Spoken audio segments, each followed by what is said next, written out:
Hey everyone, it's Laura, and as you can see, I have filled in one of my brows using the Deka Lash Pomade in medium brown, and the other one I have left the mapping on. Like I said, normally you will always have this mapping line removed after you sugar them, but I left it on just so you can see how vitally important it is for when you sugar as well as when you are filling in. The goal is to eventually do so many brows that you can see these lines on your own. If not, I'm going to show you just a really quick trick when using the pomade. So if you get your dual-ended brush, you put it in the pomade, you're just going to hold this up to the nose and you can bend it and make a little mark and it's going to go right there. And then you know, okay, the brow starts here. I need to draw a straight line from here into the arch.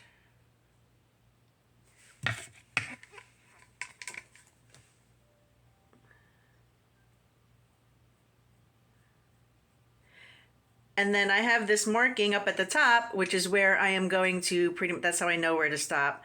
And then I'm just going to drag that color through and that straight line into the arch. Same thing on the top, a little bit of a straightish line into the arch. And then from the arch, as you can see, we're going to just go straight down and follow, kind of following my own brow line. Now it's going to look ridiculous with these black lines on there, but I want you to see just how much they really help. And of course I'm working within my brow and within the client's brow because I have to make it all like kind of match and go together.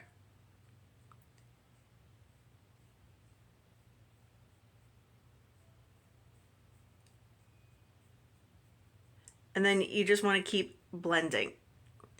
Now where there's no hair, like in this part here, I am applying more color. Where there is hair, I am applying less color. And you can also see right here, I kind of angled my brush a different way, this way, and I'm using it like that to kind of make it look like there's hair strokes. So, like I said, you would obviously always be removing these lines before you start filling in or else you make yourself crazy.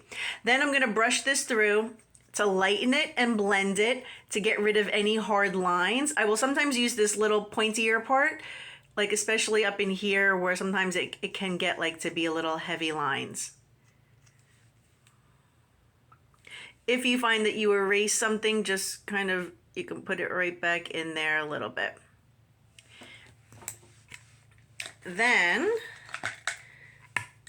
you would take one of your lint-free applicators, makeup swabs, and I kind of just remove any mistakes or perfect that brow.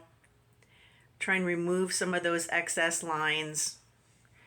Get right in there to remove them. Like I said, these would be removed before you start.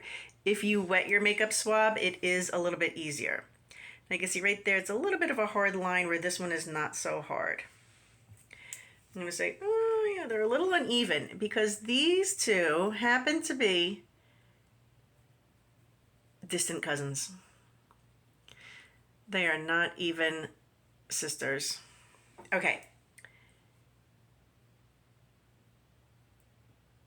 And plus, okay, ooh, that's not too bad. All right, so we see that. We see that brow, and then we're like, ooh, she needs to be highlighted. Well, how do we use the highlighters? When it has shimmer, when it is flat. It's up to the customer what they want to do. Most women do prefer a little bit of shimmer.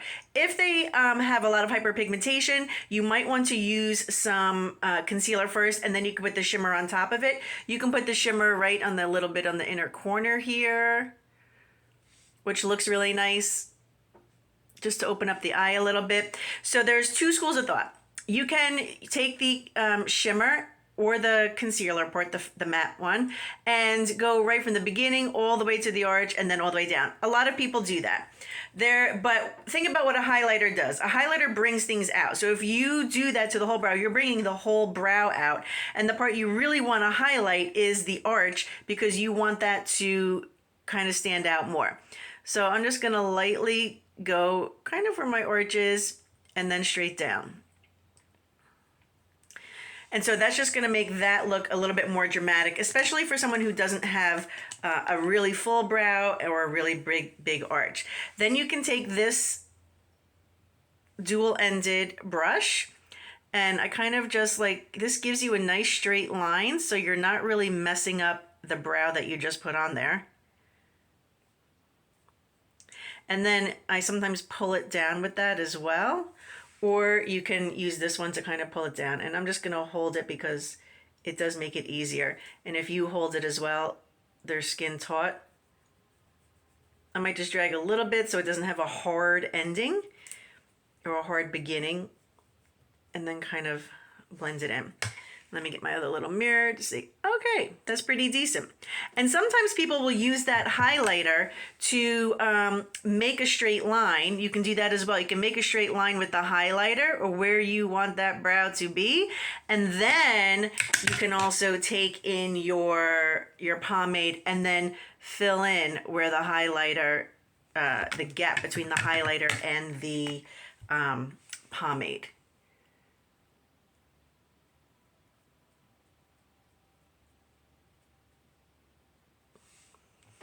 So, okay, that is how you would do that. And then you can put in your brow gel, your tinted brow gel. You get a clean spoolie, put that in there, and then gently brush it through. You do not want to use a lot of the clear brow gel because then it will get a little crunchy.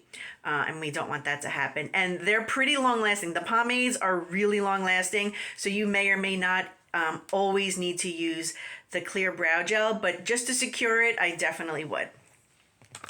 Alrighty, let me know if you have any questions.